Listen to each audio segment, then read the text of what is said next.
Alors on va jeter un œil de plus près à cette carte graphique Palit. Alors Palit, c'est une marque qu'on voit pas beaucoup, mais j'ai vraiment apprécié cette carte qui est la Palit Gamerock Premium Edition. C'est une GTX 1070 et comme vous pouvez tout de suite le constater, elle a des dimensions vraiment impressionnantes et c'est ce qui fait une de ses qualités évidemment. Alors, l'autre point fort de cette carte, c'est un des overclocking en sortie de boîte les plus affûtés du marché. Donc ça, vous retrouverez quelques tests sur le site, vous verrez le lien sous la vidéo. Et pour arriver à de la stabilité et à ces overclocking, notamment sur la mémoire, il y a un système de dissipation qui est très imposant. C'est une des cartes les plus imposantes du marché avec la Zotac Amp Extreme. On voit tout de suite qu'il y a une épaisseur de radiateur qui est assez conséquente.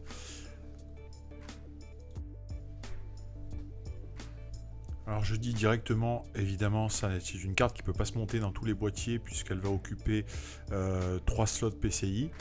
Donc vous voyez, en termes d'épaisseur, c'est une carte qui va jusqu'à 6 cm d'épaisseur.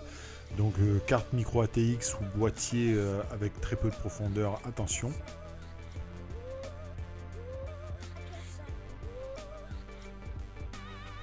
Donc quand on prend la carte comme ça, on comprend immédiatement que les deux slots, le système de calandre plastique qui tient les deux ventilateurs déborde très largement. Donc aucune autre carte n'est possible à installer. Donc la carte en termes de finition, elle est plutôt sympa, une backplate assez efficace. Alors la présence des backplates sur les cartes graphiques, c'est souvent gadget. Là, elle a quand même une efficacité, enfin un rôle prépondérant dans les bonnes performances de dissipation de l'ensemble.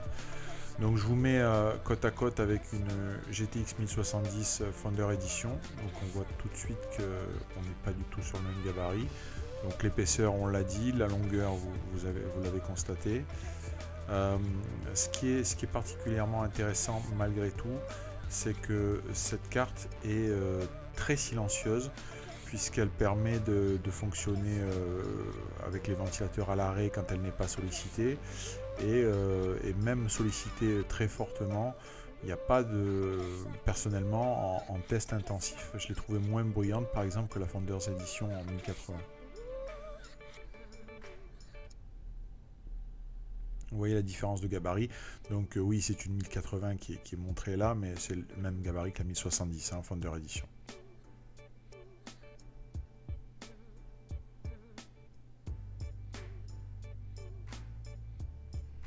Donc l'épaisseur, mais aussi la hauteur du dissipateur, puisque le PCB de la carte a quasiment 2 cm de plus de hauteur. Donc quand on met ça sur une carte mère même imposante comme cette X99, on va voir tout de suite que déjà même avec un ventilateur, un dissipateur assez important, c'est pas quelque chose qui se met facilement parce que ça vient coller au gros dissipateur. Donc là c'est un Be Dark Rock. Et puis derrière, évidemment les PCI Express disponibles, ça en mange 2 voire 3. Surtout si on veut laisser du dégagement bien entendu.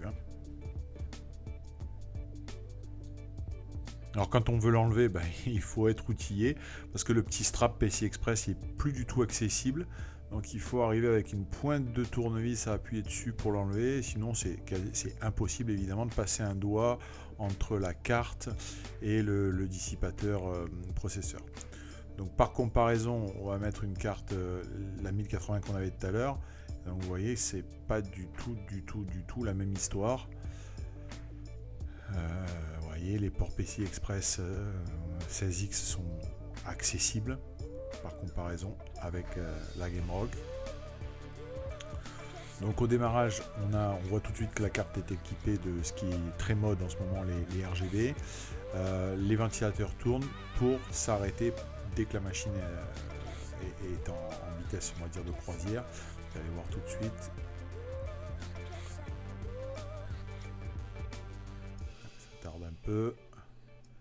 Voilà. Donc là, immédiatement, en mode passif, ça fait aucun bruit. Et même très sollicitée, cette carte, elle est très discrète. Bon, personnellement, c'est pour moi la référence sur les 1070 à cet instant.